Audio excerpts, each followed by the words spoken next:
नमस्कार, आप सभी को हिंदुस्तान समाचार की तरफ से 74वें स्वतंत्रता दिवस की हार्दिक शुभकामनाएं। आजादी के 7 दशक बाद आजादी का प्रतीक रहा रुड़की का वट वृक्ष राजनीतिक भेंट चढ़ता दिखाई दे रहा है।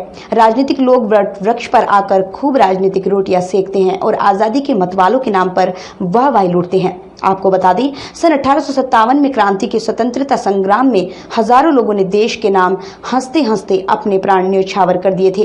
क्रांति की इस ज्वाला से रुड़की भी अछूती नहीं रही थी। यहाँ के किसानों व ग्रामीणों ने अंग्रेजी हुकूमत का कड़ा प्रतिवाद किया था। परिणाम स्वरूप सैकड़ों लोगों को यहाँ स्थित एक विशाल बूढ़े बरगद पर लटकाकर फांसी दे दी गई थी।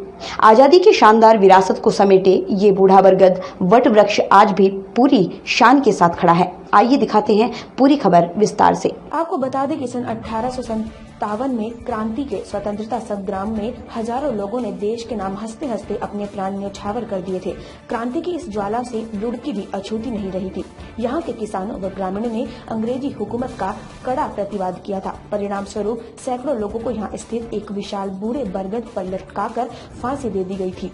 आजादी के शानदार विरासत को समेटे यह बूढ़ा बरगद वट वृक्ष आजादी भी पूरी शान के साथ खड़ा है। स्वतंत्रता के तमाम राजनीतिक दावों के बावजूद देश प्रेमियों की यह पवित्र पूजनीय स्थल उपेक्षित रहने के बाद अब एक शानदार शहीद स्मारक के रूप में स्थापित हो चुका है, जो रुड़की वासियों के अदम्य साहस और देश प्रेम की कथा कहता है। यह विशाल वट वृक्ष ग्राम सुनहरा रोड पर स्थित है। बताया जाता है कि सन 1857 में जब स्थानीय किसानों, ग्रामीणों, गुर्जरों एवं झोजों ने ब्रिटिश हुकूमत के खिलाफ संघर्ष का झंडा बुलंद किया तो अंग्रेजों के हाथ पांव फूल गए। जानकारी के मुताबिक 10 मई 1857 को 100 से ज्यादा क्रांतिकारियों को इस वट वृक्ष पर लटकाकर फांसी दे दी गई थी। यासीन के बेटे डॉक्टर मोहम्मद मतीन बताते हैं, अपने पिता से उन्होंने अंग्रेजी जुल्म और देशवासियों के बलिदान की गाथा सुनी, जो आज भी उनके मन में रह रहकर उनको इन घटनाओं की याद ताजा करती है। स्वतंत्रता संग्राम सेनानी हकीम मोहम्मद यासीन के बेटे डॉक्टर मोहम्मद मतीन बताते हैं कि यह वट वृक्ष आजादी का प्रतीक है, लेकिन बदलते दौर में यह वट वृक्ष राजनीतिक भेंट चढ़ाता जा रहा है। राजनीतिक दलों के नेता श्रद्धांजलि के नाम पर राजनीतिक रोटियां सेकते हैं। उन्होंने यह सच्चे दिल से उन शहीदों को याद करने के लिए पहुंचते थे, लेकिन उसमें भी राजनीतिक होना शुरू हो गया। वहीं उन्होंने बताया, गणतंत्रता दिवस और स्वतंत्रता दिवस पर भी यह श्रद्धांजलि कार्यक्रम होना चाहिए। देश की आजादी के लिए कुर्बान हुए शहीदों को इन दिनों में भी याद करना चाहिए। देखिए, सुनहरा में जो वट वृक्ष है, इसकी अपने आप में बहुत मान्यता है। 1857 के बाद जब जो रुड़की और रुड़की के आसपास के जो देहात क्षेत्र के काफी क्रांतिकारी थे, अंग्रेजों ने उस टाइम काफी क्रांतिकारियों को इस पेड़ पर फांसी की सजा दी थी और कहा यह जाता है कि उनके जो कंकाल हैं, जिन कड़ों में उनको फांसी दी गई थी, वो आज इस वट वृक्ष के अंदर ही समाहित हो गए हैं। कार्यक्रम की जहाँ तक बात है तो 10 मई को वट वृक्ष पर यहाँ पर कार्यक्रम आयोजित किया जाता है। 10 मई को मंगल पांडे जी को फांसी दी गई थी, क्योंकि तो उन्हीं की याद में उसी समय जब उनको फांसी दी गई थी, तभी यहाँ पर वट वृक्ष पर लोगों को फांसी दी गई थी। इतनी दान तो किसी ने की थी या नहीं की थी, इतना पुराना विषय, क्योंकि बहुत पुरानी बात है, इतना तो मेरे संज्ञान में नहीं है आज की तारीख में, लेकिन इतना अवश्य है कि इस पेड़ के ऊपर सैकड़ों की तादाद, मतलब कि यही हकीकत है कि सैकड़ों से भी ज्यादा के ऊपर की तादाद में क्रांतिकारियों को फांसी दी गई थी, जिनके कंकाल वहीं पर लटके थे। तो आपका क्या नाता है वहाँ पे? नाता कि असल में मेरे दादाजी फ्रीडम फाइटर थे, स्वतंत्रता संग्राम सेनानी श्री शोभाराम जी। उत्तराखंड स्वतंत्रता संग्राम सेनानी संगठन के वो प्रदेश उपाध्यक्ष रहे हैं।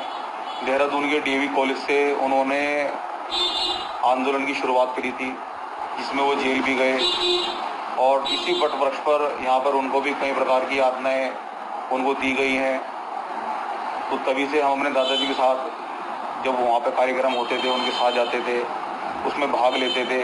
शहीदों को याद किया जाता था, और याद भी इस स्तर तक किया जाता कि वहाँ पे एक इस तरह की धारणा है या भावना है, या कि जब आप उस पेड़ के पास जाते हैं, वहाँ बैठते हैं, तो सोते ही अपना मन जो है बहुत ज्यादा भावुक हो जाता है। मेरी पैदाइश सन 47 के बाद की है और सन 48 की पैदाइश है। उसके बाद में हमारा मुल्क आज़ाद हुआ तो मेरे फादर हकीम मोहम्मद यासीन स्वतंत्रता सेनानी थे। वो सन 47 के बाद में वहाँ बरगद के पेड़ पर जाया करते थे और वहाँ शहीदों का इतिहास उन्होंने जो हमें बताया, उन्हें बताया कि ये पेड़ जो है ये 500 साल पुराना पेड़ है और अंग्रेजों ने अपना आतंक फैलाने के लिए और यहाँ पास पड़ोस के जो देहात हैं वो अंग्रेजों के जो खिलाफ थे उनके अंदर दहशत फैलाने के लिए पास पड़ोस के देहात के कम से कम 100 आदमियों को अलग अलग गांव से उठाया और इस बरगद के पेड़ पर फांसी दी गई। मैं अपने फादर के साथ वहाँ अक्सर जाया करता था और हमने और मेरी उम्र के और भी बहुत से आदमी ने वो कुंडे पड़े हुए देखे हैं जिनके अंदर उन लोगों को फांसी दी गई। वो कौन लोग थे, ये सन 47 से पहले की बात है। उसका इतिहास हमारे फादर के पास भी नहीं था, ना उनका नाम कहीं है। वो गुमनाम आदमी है जिनको वहाँ श्रद्धांजलि हम देने के लिए फादर के साथ जाया करते थे।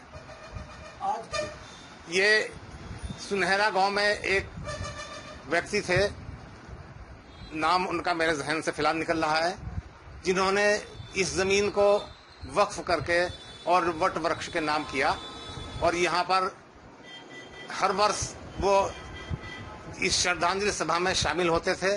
उसके बाद में वो भी ऊपर वाले को प्यारे हो गए, देहांत उनका हो गया। फिर हम अपने फादर के साथ वहाँ जाया करते थे और हर साल 10 मई को यहाँ उन लोगों को श्रद्धांजलि देते थे, उनको याद करते थे कि ये गुमनाम वो शहीद हैं जिनको कोई आज जानता भी नहीं, पहचानते भी नहीं, लेकिन वो शहादत यहाँ उन लोगों ने अपने मुल्क को आज़ाद कराने के लिए दी है। इसलिए उनकी याददाश्त के लिए, उनको श्रद्धांजलि देने के लिए, उनको सलाम करने के लिए और उनका संदेश जो है मुल्क को आज़ाद करना और एक साथ रहना, बुराई की मतलब जो बुराई है समाज के अंदर उसको दूर करने के लिए क्या कुछ करना, उन सब बातों का वहाँ जिक्र करते हैं।